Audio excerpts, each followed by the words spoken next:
அவள தாங்கிக்கவே முடியல. அப்படியே வெளிய உட்காந்துட்டாரு. என் பொண்ணு வராம நான் இங்கேருந்து போமாட்டேன். என் பொண்ணு எப்போ வராளோ அப்பதான் நான் போவேன். எனக்கு அண்ணன், தண்ணி எதுவுமே தேவை கிடையாது. என் பொண்ணு தான் எனக்கு வேணும்.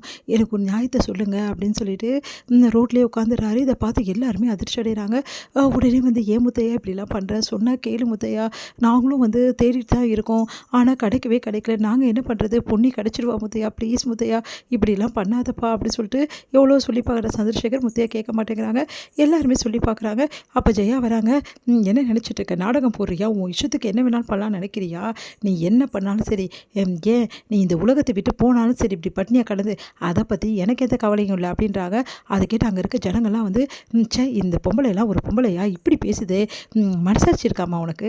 இப்படி பண்ணுற ஒரு பொண்ணோட அப்பா இப்படி கெஞ்சி நிற்கிறாரு.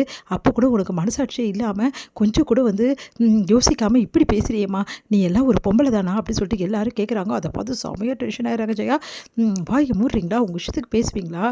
பாத்தியா, இதெல்லாம் பேசணும், என்னை திட்டணும்னு சொல்லிட்டு தானே பிளான் போட்டு வந்திருக்க. அதே மாதிரி உன் பிளானை நல்லா நடத்துறல்ல. நடத்து உனக்கு எல்லாத்துக்கும் இருக்கும். வருவாள்ல உன் பொண்ணு, அப்போ இருக்கு உனக்கு அப்படின்னு சொல்கிறாங்க. அதை கேட்டுட்டு இப்போவே இப்படி பேசுகிறாங்களே பார்த்தீங்கல்லப்பா, உங்கள் பொண்ணு இருக்கும்போது எப்படிலாம் இவங்க கொடுமைப்படுத்தியிருக்காங்க அப்படின்னு. ஆமாம், இவ்வளோ கொடுமைப்படுத்தியிருக்கா பாவி. இப்படி பண்ணிட்டியே நீ எல்லாம் ஒரு மனுஷியா? என் பொண்ணு எவ்வளோலாம் கொடுமைப்படுத்தினியோ, என் பொண்ணு எப்படிலாம் கஷ்டப்பட்டாலோ உங்ககிட்ட இருந்து, இவ்வளோ ஒரு ராட்சசியாக இருக்கியே, நாங்கள் என்ன தான் பண்ணுறது அப்படி சொல்லிட்டு அழறாரு. என்ன நடந்தாலும் சரி, என் பொண்ணு இல்லாமல் இங்கேருந்து போகவே மாட்டேன் அப்படின்றாரு. எல்லாருமே அதிர்ச்சி அடைகிறாங்க. சக்தி எல்லாருமே என்ன பண்ண தெரியாம தவிக்கிறாங்க. இந்த சூழ்நிலையில் அங்கே போலீஸ் வராங்க. போலீஸை பார்த்து எல்லாம் அதிர்ச்சி அடைகிறாங்க. போலீஸ் எப்படி இங்கே வராங்க?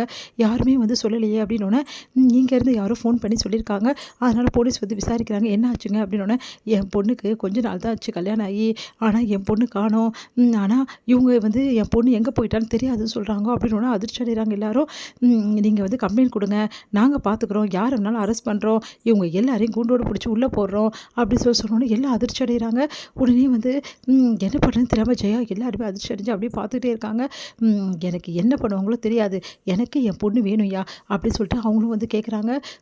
எல்லாருமே ஐயோ இப்படி ஆயிடுச்சே, இப்போ போலீஸ் அரெஸ்ட் பண்ணுறாங்களே, இப்போ என்ன பண்ணுறது? வேறு வழியே கிடையாது. முத்தையா நினச்சா மட்டும்தான் இந்த கேஸ் நம்ம காப்பாற்ற முடியும், வேறு வழியே கிடையாது, பெரிய பிரச்சனை ஆயிடுச்சு அப்படின்னு சொல்லிட்டு தவிச்சிட்டு இருக்காங்க. அப்போ சக்தி இருங்கப்பா, நான் போய் பேசுகிறேன் மாமா கிட்டேன்னு சொல்லிட்டு பேசுகிறாரு. மாமா இங்கே பாருங்கள் மாமா, பொன்னி தான் மாமா என் உயிரே அவள் தான், எனக்கு எல்லாமே அவள் தான். அவள் இல்லாத வாழ்க்கை எனக்கு தேவையே கிடையாது. அவளை நல்லபடி நான் வாழ வைப்பேன், தயவு செய்து என்னை நம்புங்க, நீயாப்பா வாழ வைப்பேன்.